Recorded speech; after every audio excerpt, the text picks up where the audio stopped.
naturaleza está cambiando a unos niveles que nos obligan a adaptar nuestra forma de vivir y de construir y de estar en el mundo, ¿no? Hay una parte de mí que, trabajando en la prensa, me pide convertir en titulares un montón de las cosas que ha dicho, pero justo estaríamos cayendo en el mismo problema. La búsqueda constante de esas noticias y de ese control, intentando ver qué está pasando una y otra vez, si hay actualizaciones, etcétera, hace que cada vez la persona necesite más. Permite que me cuele en tu oído. Esta voz que estás escuchando no soy yo, son solo chisporroteos eléctricos en el interior de tu cabeza. Tu particular versión de mí, Ignacio Crespo, médico y divulgador científico. Y ahora que habito en tu cerebro, ya podemos empezar Mentescopia, un podcast de Cibersam patrocinado en convocatoria competitiva por la FECIT. Tenemos que hablar, porque ya van unos cuantos episodios y os comentamos en el segundo que teníamos todas las preguntas, que ya nos habéis mandado vuestras dudas. Sin embargo, nos ha llegado alguna más y no queremos dejarlas en el tintero, pero no nos queda otra. Así que aprovechamos y os recordamos que muchas gracias porque todas vuestras preguntas son bienvenidas, pero ya tenemos las de esta temporada y en este caso tenemos la suerte de contar con una pregunta muy de actualidad en todos los sentidos. Si en esta temporada queríamos hacer eso, ir a la calle y preguntarle a la gente qué es lo que le preocupa, en este caso es tan actual que está en los titulares, es más, es los propios titulares. Hablamos, o escuchamos, porque nos gustaría hablar, pero estas son las limitaciones del formato de consultorio, con Sofía. Sofía nos dice que los titulares la abruman, sobre todo los que tienen que ver con el cambio climático. Hola, me llamo Sofía y tengo 16 años y me preocupa un montón todo lo que pasa con el planeta. Me da miedo leer noticias sobre el cambio climático, pero no puedo dejar de hacerlo. Siento que aunque hagan cosas no sirve de nada, porque ya todo está perdido. ¿Cómo seguir pensando que no hay futuro? Pues muchísimas gracias, Sofía, porque esto es una cosa que sentimos todos, en mayor o menor medida, igual que nos ocurría cuando hablábamos del trabajo, es una cosa a la que estamos expuestos, no es una rareza, no es lo que me ocurre cuando hago este hobby súper extraño, no, es que es consultar la prensa, estamos bombardeados y eso nos expone a lo que quiera la propia prensa generarnos. Hablaremos más de ello, pero hablaremos más con la ayuda de nuestros expertos. Tenemos con nosotros a Miriam Rodríguez, que es psicóloga, ya la conocéis, con 2 máster. Un máster en Psicología General Sanitaria, otro máster en Análisis Funcional de la Conducta y además es colaboradora en Engrama y trabaja en Sara Belén Psicosexología. ¿Qué tal, Miriam? Muy bien, muy bien. ¿Qué tal tú? Bien, estoy mejor que Sofía, porque es verdad que yo ya estoy acostumbrado a la sobreinformación, no solamente a consumirla, sino a veces a producirla. Intentamos mantenernos al margen y escribir los artículos mínimos necesarios de los temas polémicos, pero a veces es inevitable y queremos que nos ayudes un poco, que nos comentes qué se puede hacer. Pues mira, la pregunta justamente que hace Sofía me parece como bastante representativa de la preocupación que sentimos, ¿no? Muchas personas a día de hoy y desde luego, bueno, pues es algo objetivo que la situación con el planeta en muchos aspectos es bastante crítica. Ujú. Em, Primero eso, no tiene mucho sentido que sea un tema que como sociedad nos preocupe. Y además es que es importante que así sea, no en el sentido de sentirnos mal, sino en el sentido de que esta preocupación nos sirva para que hagamos cosas para frenarlo, ¿no? Y cumple esa función. Aunque sí que quiero hacer varios matices con respecto al tema. Por un lado, aunque sea un tema bastante importante y entiendo además que genere cierta sensación de control sobre la situación, sentirnos informados de cada noticia, también es lícito y además pertinente que cuando el estar sobreinformada o constantemente en contacto con ese tipo de información se esté convirtiendo en un problema para nosotras, también nos cuidemos y nos protejamos a nosotras mismas, porque esto a veces, muchas veces tiene que ver con no estar constantemente informándonos y permitirnos desconectar un poco cuando también lo necesitemos, ¿no? Es verdad que esto puede generar un poco de controversia, pero es que realmente no te hace peor persona ni menos comprometida evitar leer ciertas noticias cuando esto puede llegar a afectarte. Sobre todo porque cuando es algo que afecta a tu estado de ánimo, el hecho de estar constantemente informándote, como hemos dicho, no va a cambiar en sí la situación, pero sí que puede afectarte negativamente en la medida en la que te estás poniendo en contacto una y otra vez con la fuente de malestar y además probablemente con mucha frustración, ¿no? Porque es una situación. Sí. Totalmente de acuerdo, ¿eh? Diré que tampoco te hace más concienciado con la situación estar constantemente consumiendo la información. Hay una diferencia entre informarse, que está bien en su justa medida, y luego tomar acción de la manera que podamos, y no es podamos por medios materiales, sino también por la capacidad dentro de nuestra salud mental que tengamos de abordarlo. Totalmente, totalmente. Y al final es que eso que has dicho es literalmente el resumen. O sea, lo máximo que podemos hacer como individuo es aportar nuestro granito de arena con nuestra acción individual, que, bueno, esto es algo que probablemente la mayoría sabemos y que tampoco es el tema. Y por supuesto, en la medida en la que podamos presionar o facilitar que se hagan cosas también desde otras esferas que igual también tienen más influencia, pero igualmente, por desgracia, como ya sabemos, nuestro impacto es limitado, ¿no? Y bueno, al final, teniendo en cuenta todas las cosas que están fuera de nuestro control en este tema, es importante pues encontrar un poquito esa medida en la cual informarnos, aportar lo que depende de nosotras, pero también guardarnos ese espacio para poder protegernos y sobre todo para que el coste que nos suponga estar informadas realmente pues no nos cueste nuestra salud mental y no nos compense realmente, ¿no? Está genial que a Sofía le interese y le importe este tema, porque desde luego es uno de los grandes problemas de nuestro presente y que va a traer mucha cola en el futuro, futuro inmediato y futuro a largo plazo, pero la clave estaría en esa dosificación, en saber cuánto y cuándo. Totalmente, totalmente. Y es que al final, mm, incluso no solo en este tema, ¿no? En general, yo diría que los seres humanos llevamos bastante más la incertidumbre cuando hay temas que nos preocupan, pero justamente, por eso decía antes el tema de la sensación de control, ¿no? Muchas veces, intentamos paliar esta incertidumbre que nos genera tanto malestar, intentando buscar información constantemente sobre el tema en sí, o los temas en sí que nos preocupan, pero claro, cuando esto escapa a nuestras manos, muchas veces conseguimos el efecto contrario. Así que totalmente, totalmente de acuerdo. Y aprovecho para un cotilleo desde dentro de los medios de comunicación, que al final pues llevo en ellos unos cuantos años con temas más o menos noticiosos, y es Ujú, que cuando ocurre algo que es terrible, algo puntual, ¿no? A una cuestión de actualidad, estamos actualizando constantemente las páginas para ver qué más se cuenta. Y esperamos que cuando se cuente algo más sea algo relevante, pero los medios no funcionan así. Los ujú, medios funcionan intentando posicionarse en los motores de búsqueda con noticias cuanto más frescas posibles y cuanto más diferentes aparentemente a lo que cuentan otros, mejor. Va a haber ujú, un medio que llegue antes, será el que tenga más músculo, más redactores, que esté mejor conectado y el resto tienen que intentar mantener el paso. Eso significa que la segunda, tercera, cuarta, quinta, sexta noticia, sobre todo el primer día, van a ser refritos. Casi seguro, otra cosa son las pequeñas actualizaciones que van a ir colando, pero es que aunque no ujú, las haya, va a existir esta dinámica de contar la nada con tal de reunir clics. ujú. Pues mira, justamente esa variable no la había tenido en cuenta y qué bien que la menciones porque, jo, todavía eso da más peso a este argumento, ¿no? De hasta qué punto tiene sentido estar constantemente buscando noticias cuando probablemente encima muchas de esas noticias sean una copia una y otra vez de lo mismo y el malestar que vas a sentir después de leerlo 7 veces va a ser todavía mayor, totalmente. Pues fíjate que creo que eso también es un aspecto importante a tener en cuenta. ¿Tú tienes alguna estrategia? Porque asumo que en algún momento de tu vida te has encontrado con estas situaciones, de una noticia que te importa mucho o que se está generando mucha bola y que empiezas a entrar tal vez demasiado en ella. Ujú. Claro, pues depende, o sea, depende exactamente de cada caso, ¿no? Como digo siempre. Pero claro, o sea, dentro de las estrategias principales, básicamente es justamente muchas veces lo contrario a lo que intentamos evitar, ¿no? Exponernos a esa incertidumbre. Y al sí, efectivamente hay cosas que son ajenas a nuestro control, que pueden realmente afectarnos y exponernos a no intentar controlar ciertas situaciones y protegernos un poquito, como decía antes muchas veces, aunque a corto plazo nos genere más malestar, a largo plazo nos ayuda bastante más a básicamente a convivir con aquello que nos preocupa. Al Me fin. imagino un poco la situación de Sofía en su casa con este tema Mm, y no quiero compararlo yo con una adicción, pero me parece que tiene que ser complicado que si tiene este tipo de incertidumbre, estas dudas, esté en casa de brazos cruzados en lugar de hacer lo que suele hacer, ¿no? ujú, Prohibiéndose entrar en este tipo de noticias. Y ujú. supongo que hay alguna manera de abordarlo parecido a eso que ocurre con las adicciones, de no solamente retirar una conducta, sino sustituirla.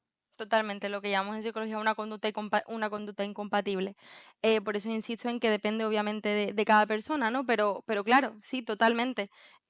Si sobre todo cuando es una conducta de tan bajo coste como es mirar una noticia, en el sentido de que requiere muy poquito esfuerzo, em, cosas que pueden servir puede ser, por ejemplo, hacer que requiera más esfuerzo aquella conducta que intentas emitir, por ejemplo, yo que sé, bloqueadores de aplicaciones en ciertos momentos cuando cuesta mucho, incluso pues físicamente hace algo incompatible con eso que en ese momento quieres hacer y que realmente te cuesta no hacerlo, actividades alternativas, en fin, totalmente. Es importante, como digo, adaptarlo a cada caso, pero sí, desde luego. Yo desde aquí, con esa experiencia que tengo en medios, hay una cosa que se me acaba de ocurrir y es, fíjate que estamos en el momento de los perfiles de plataformas de fact-checking, dándole mucha importancia a esa rigurosidad. Pero sería muy interesante otra plataforma que lo que ofreciera fuera una limpieza informativa, que te va a dar la información cuando toca, cuando realmente hay algo que aportar y, a ser posible, cuando son actualizaciones muy frecuentes, condensándola. Ujú. Sería ideal para este tipo de situaciones. Totalmente.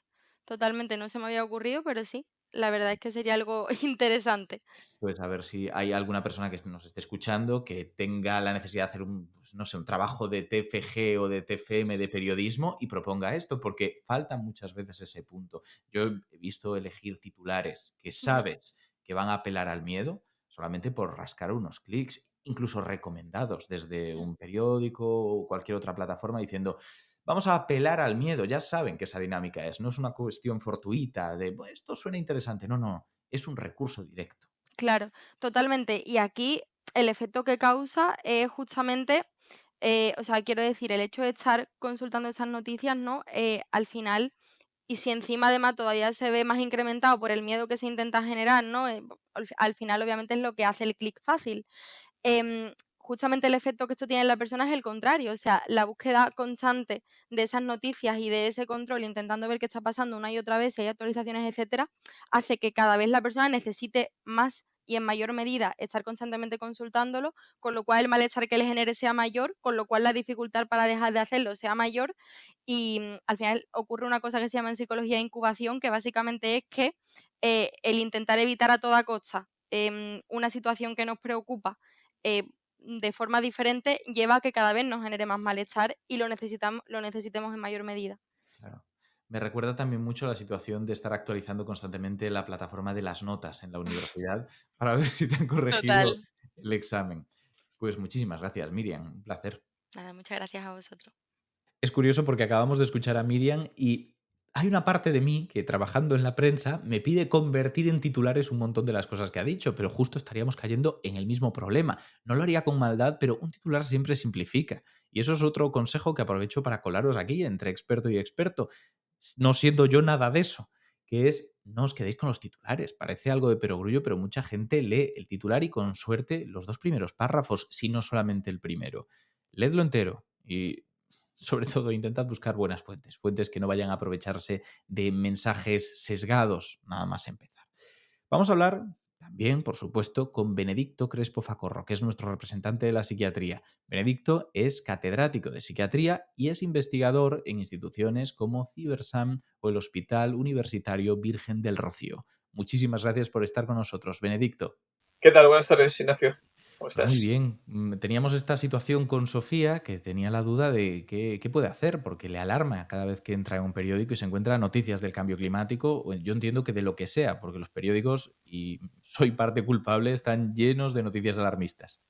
Sí, bueno, ahí, bueno, es una preocupación que es perfectamente entendible, ¿no? Es decir, que al final, y además de manera destacada, estas preocupaciones aparecen más en mujeres como Sofía y en mujeres jóvenes, ¿no? Es decir, que estamos preocupados acerca de cómo nuestro entorno puede convertirse en amenazante, ¿no? Y entonces, claro, ¿cómo nos adaptamos a esto? Y habitualmente, bueno, pues nos tenemos que adaptar haciendo esa elaboración de hasta dónde digamos, estos cambios del entorno nos pueden influir a nosotros o a la comunidad. Y ahí entra directamente lo que tú estás diciendo de cómo exponemos los problemas y cómo la información que le llega, digamos, nos llega a los viandantes, a los ciudadanos, esa información se dice de una manera rigurosa y no pretendiendo provocar esa captación o esa alarma, que a veces el primer objetivo es captar la atención independientemente de que se produzca algún efecto de estos que Sofía nos dice, ¿no? Entonces, es entendible, lo tenemos presente, cada vez hay más, es decir, evidentemente el cambio climático aunque ahora algunos de los nuevos dirigentes mundiales no, parece que lo cuestionan, pero yo creo que son la minoría y Por seguramente suerte. no basados en evidencia, es decir, la evidencia nos lleva a que está cambiando el clima del planeta y que esto hace que evidentemente tengamos que preocuparnos por esto y que podamos tener esos miedos, ¿no? El tema de ecoansiedad, ¿no? Que en algún momento se plantea o que Sofía planteaba, ¿no? Es decir, claro, aquí tenemos bueno, es un término, vamos a decir, cuestionado, ¿no? En el sentido de que digamos, viene a reflejar un concepto o una situación en el cual la preocupación no solamente puede ser, o la reacción puede ser de ansiedad, puede ser de insomnio, puede ser de irritabilidad, y no solamente asociado al cambio climático, sino en general a cambios del entorno, ¿no? Del ambiente, de lo que ocurre a nuestro alrededor, ¿no? Bueno, pero bueno, yo creo que nos sirve el concepto de ecoansiedad, nos sirve la persona que nos lo pregunta o que hace el cuestionamiento porque se ajusta a ese grupo quizás más vulnerable a esta concienciación de cómo el entorno, los cambios del entorno nos pueden afectar individualmente o como sociedad, como comunidad, como colectivo.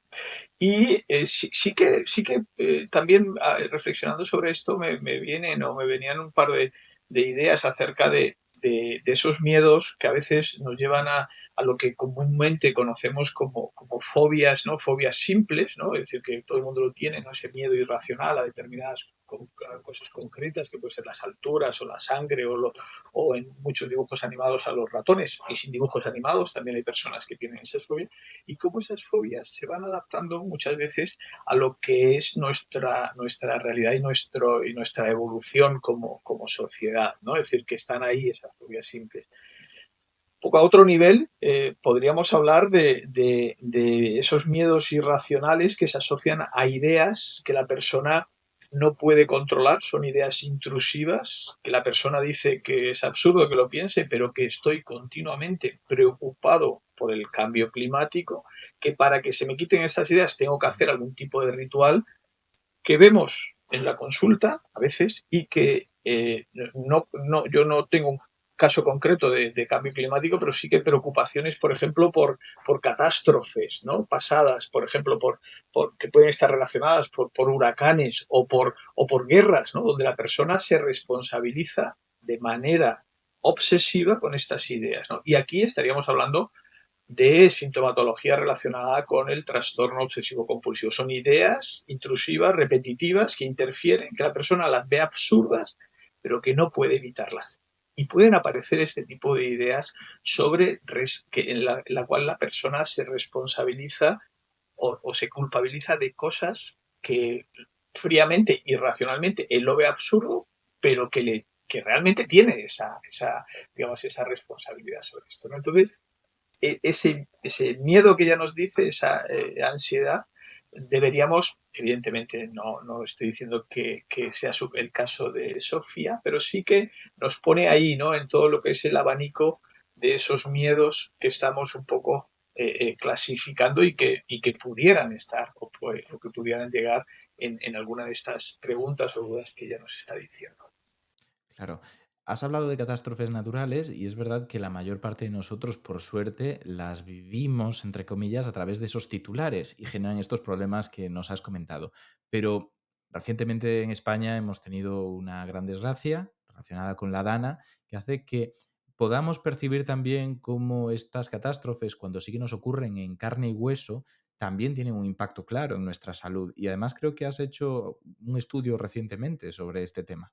No es un estudio mío, pero es un estudio publicado en la revista, Mm. es una revista que es la revista de la Sociedad Española de Psiquiatría y Salud Mental, que la publicamos en inglés, es una revista científica, es el Spanish Journal of Psychiatry and Mental Health, y hay una carta, recientemente aceptada, en el cual se hace un estudio del impacto de inundaciones en Brasil hace unos años y la Dana de Valencia en la salud mental de la población, ¿no? Porque no nos olvidemos el impacto.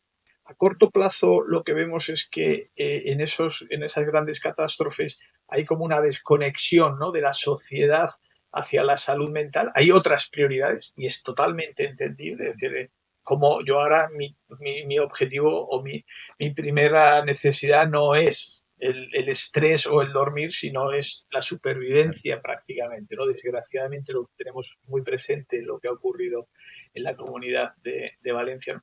Pero una vez que pasa este primer choque, el porcentaje de consultas y de cuadros de ansiedad, de estrés postraumático, no nos olvidemos el trauma que esto supone, los porcentajes pasan a casi el 200% de aumento comparado con lo que existía anteriormente. Es decir, que 200% es una barbaridad, hablamos de duplicarlos. es una barbaridad, ¿no? Pero entendamos el impacto, ¿no? De manera súbito, Claro. es decir, aquí no hay preparación, aquí no hay lo vengo a venir, sino que uno no en absoluto voy a banalizar lo que ocurrió, por supuesto, lejos de, pero uno está en un centro comercial de buenas de primeras, dice, oye, que está lloviendo mucho, que se va a inundar un garaje, dice, voy a entrar a por el coche, como haríamos yo creo que, Todos. y aquello se convierte en una trampa mortal. Y tú dices, ¿esto cómo? Pero si hace 10 minutos estaba en el colegio y ha empezado. Y eso es un estrés que evidentemente supone una necesidad de adaptación y que produce sobre todo todos estos cuadros de ansiedad, de insomnio, que muchas veces los recogemos en un parámetro, en una entidad diagnóstica como es el estrés postraumático, ¿no? El trastorno por estrés postraumático, que evidentemente está muy presente en estas zonas y que está muy asociado digamos, a lo que estamos diciendo del cambio climático. No es un miedo a lo que ocurra, sino que es cómo me adapto a estas grandes catástrofes naturales asociadas al cambio climático. Y creo que es importante y lo tenemos que tener en cuenta porque recientemente hemos visto otro en California, ¿no? Con los incendios que pasaban, pero yo creo que nos están alarmando a todos por la magnitud de cómo la naturaleza está cambiando a unos niveles que nos obligan a adaptar nuestra forma de vivir y de construir y de estar en el mundo, ¿no? Y que evidentemente tiene un efecto psicológico y que tenemos que ser conscientes y que tenemos que intentar poner remedio. Por suerte, existen profesionales de la salud mental preparados como tú, como Miriam, como muchísimos otros, que estáis preparados para poder abordar estas sensaciones que despierta tanto cuando lo vives en carne y hueso como cuando te genera ansiedad la cantidad de información que se encuentra uno en los periódicos. Sí, sí, sin duda. Pero bueno, y ahí, Ignacio, yo creo que tú lo has dicho ya y incides en el tema de cómo contáis las noticias. Creo que es muy importante en muchos aspectos, ¿no? Y digamos, muchos aspectos de la salud mental me está viniendo a la mente, ¿no? Por ejemplo, todo el tema de cómo se relata el tema de los suicidios, ¿no? A nivel social y el impacto que eso tiene a nivel de controlar riesgos. Y en esto pues es algo parecido, ¿no? Es decir, cómo la forma en que los profesionales de la comunicación dais la noticia, dónde hacéis el énfasis o cómo enfocáis una noticia, tiene un efecto muy importante sobre la población, sin duda. Sin duda, pues muchísimas gracias, Benedicto. Tendré más cuidado con los titulares, ya te lo digo, y no es que no tenga poco, pero bueno, sabiendo la responsabilidad que hay, lo Bueno, tendré. tú lo haces perfectamente, lo sabes, porque eres persona muy concienciada y muy formada en esto, Gracias. pero desgraciadamente necesitaríamos trabajar más con los medios de comunicación en este sentido, porque es entendible, pero si no lo conoces, yo creo que puedes cometer o se pueden cometer errores a la hora de esa comunicación. Sin duda. Muchísimas gracias. A ti, Ignacio. Os parecerá un poco falso que lo diga ahora que he colgado la llamada, pero me parece un placer hablar siempre con estas dos personas que tenemos aquí como expertos, porque tienen perspectivas muy distintas, vitales, y sin embargo confluyen en lo que es la evidencia científica. De eso se trata, ¿no? Y es una forma muy bonita de verlo, creo yo. Tenemos la suerte también de contar con oyentes como vosotros, como Sofía en este caso, que se abren y nos dicen qué es lo que le preocupa. Tal vez, no lo sé, con la esperanza de que sea algo frecuente, que nos pase a todos, como ha sido en este caso, o puede que creyéndose solos. Y creo que eso es otro de los puntos que ayuda a trabajar este podcast. Ver que no estamos solos, que son preocupaciones generales, que posiblemente en los comentarios, o ya no en los comentarios, sino en lo que hemos dicho aquí, Benedicto, Miriam y yo, pues nos sentimos identificados y todos hemos tenido esos problemas a uno y otro lado de la prensa, que estoy yo como uno de sus trabajadores. No vamos a cambiarla. Podemos intentar fomentar la mejor prensa posible, compartir los artículos que nos parecen buenos, pero a corto plazo no la vamos a cambiar. Lo que sí que podemos cambiar es cómo nos relacionamos nosotros con una institución que se ha vuelto tóxica con el tiempo. Tóxica hasta el punto de generar casi más angustia que los sucesos de los que habla, no para quienes les afectan de forma directa, pero sí para nosotros, que debemos y podemos concienciarnos sin caer en una situación en la que perdamos el control consultando constantemente una cifra que no dice más que, por favor, clica sobre mí. Muchísimas gracias por escucharnos, muchísimas gracias a Sofía y hasta la próxima.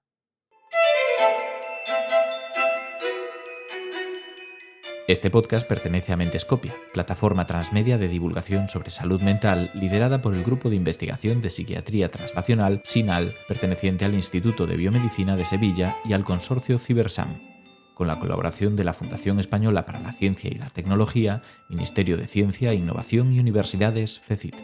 Idea del podcast, guión y locución, Ignacio Crespo. Producción, edición y difusión, Oikos MSP.